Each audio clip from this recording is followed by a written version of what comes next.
esse aqui não é um papo cabeça, esse é um papo alma, um papo coração. É verdade.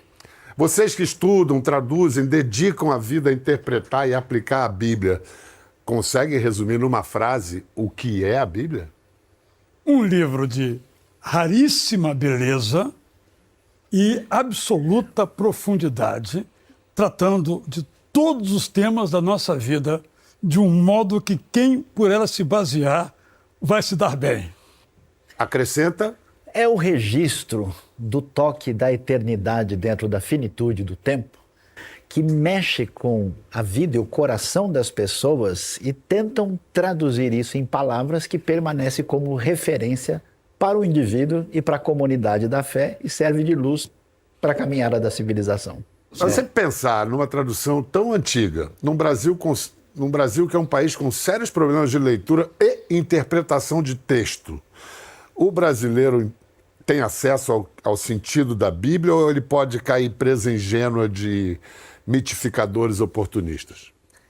Olha, o desafio de traduzir o texto, a gente tem que entender que você está falando de uma cultura milenar, diversificada. Você mencionou hebraico, na verdade tem hebraicos, tem aramaico, tem gregos.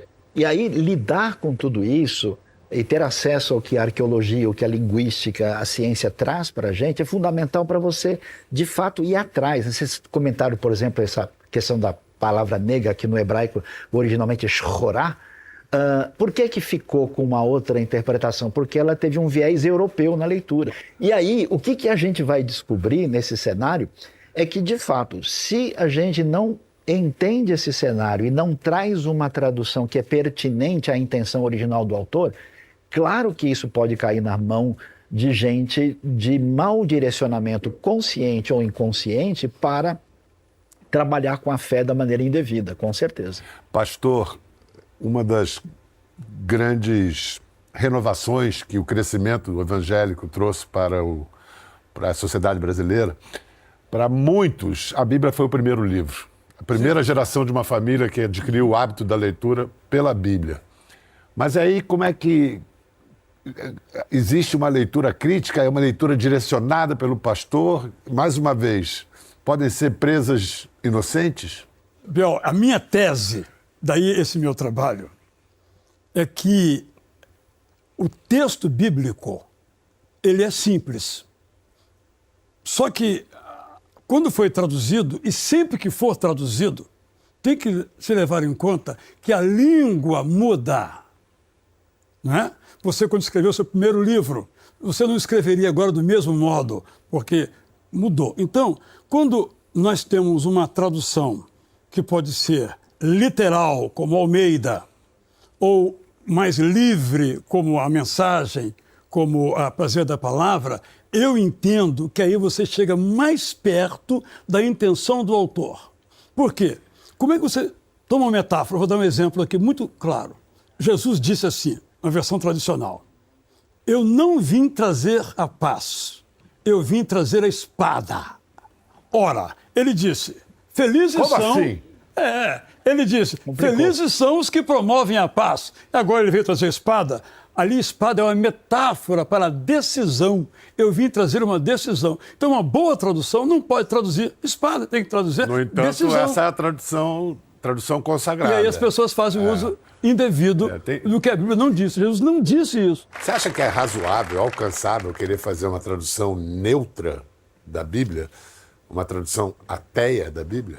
Se é um ser humano que faz, sempre será um trabalho humano. Até agora, a inteligência artificial, que eu saiba, não traduziu a Bíblia. Mas ela também, nesse sentido, seria humana. Seria a né? mesma coisa. Porque é por isso que a coisa linda na Bíblia é que você tem uma tradução, depois vem um e diz, espera aqui eu posso melhorar aqui, e aí nós vamos crescendo. Para mim, o mais importante é a gente ter uma confiança de que aquilo que nós lemos hoje, seja numa versão tradicional, literal, seja numa literária mais livre ou parafraseada, que nós estamos lendo os mesmos livros, claro, não no detalhe da palavra. Antigamente não tinha pontuação, não tinha letra minúscula, não tinha maiúscula, não tinha título de livro, não tinha capítulo, não tinha versículo, não tinha nada disso. Mas o conteúdo essencial é o mesmo. Na Bíblia tem o trecho da carta de Paulo a Timóteo. Trecho explosivo. Não permito que a mulher ensine, nem use de autoridade sobre o marido, mas que esteja em sujeição, disse Paulo a Timóteo.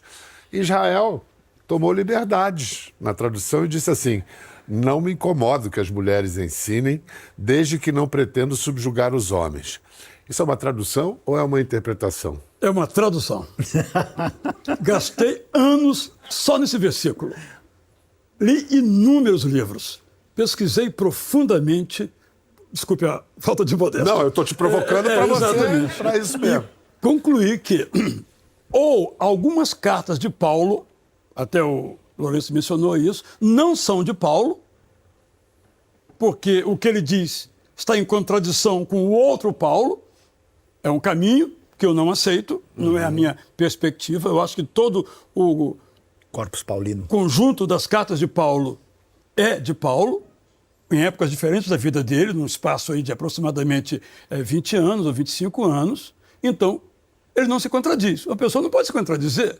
Ele coloca as mulheres lá no alto. Você pode ver as cartas em geral, as mulheres estão no topo.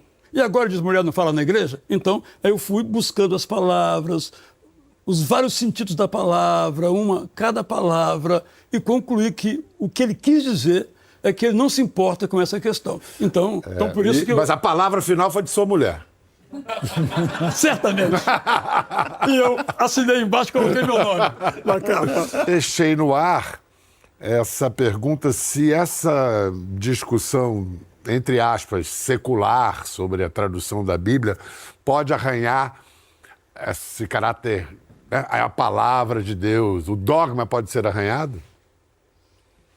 Para uma pessoa que gosta desse tipo de, vou usar uma palavra mais moderninha aí, treta, sim. Mas para as pessoas em geral, não. Eu tenho muita dificuldade. As redes sociais vivem de treta. Vivem disso. Eu tenho muita dificuldade. É a razão de ser.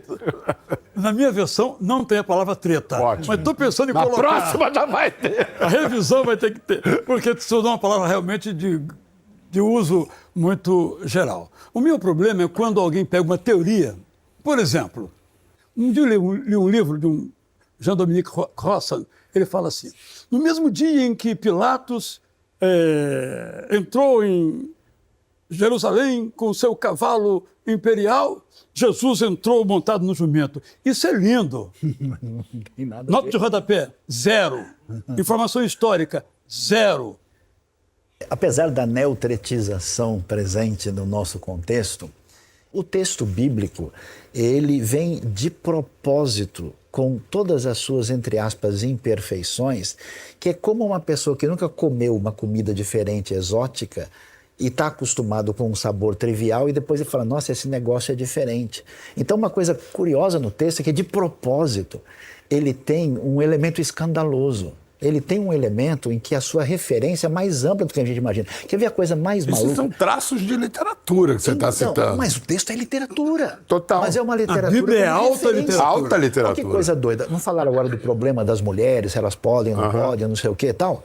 Quando você vê o momento máximo da chegada do perdão de Deus, da salvação em Cristo, a ressurreição de Jesus, quando ela acontece, quem é a pessoa protagonista que vai dar a notícia mais importante? É Maria Madalena. Que nós tiraríamos, hoje não, Então, mas no passado, tiraríamos dessa lista de O que isso gente mostra, boa, né? mostra pra gente? Se esse texto tivesse sido trabalhado, inventado e criado para produzir um tipo de apologética defesa, Seria Maria, mãe de Jesus, né? Não, e não seria- a Maria seria Madalena. De Magdala. seria o rabino mais importante de Jerusalém. Seria um teólogo de expressão. A mas Bíblia não é politicamente correta, é isso que você está Exatamente. dizendo. Eu acho que Ainda aí, bem, né? entendeu? Como o próprio Deus se aproxima de nós em Cristo, a palavra divina se apresenta ao mesmo tempo de uma maneira que ela é referência e ela é mistério. Ela é saborosa, ela é vida. Luiz Saião, Israel Belo de Azevedo, que maravilha de conversa. Obrigado, Saião. Abraço, gente. Valeu, muito obrigado.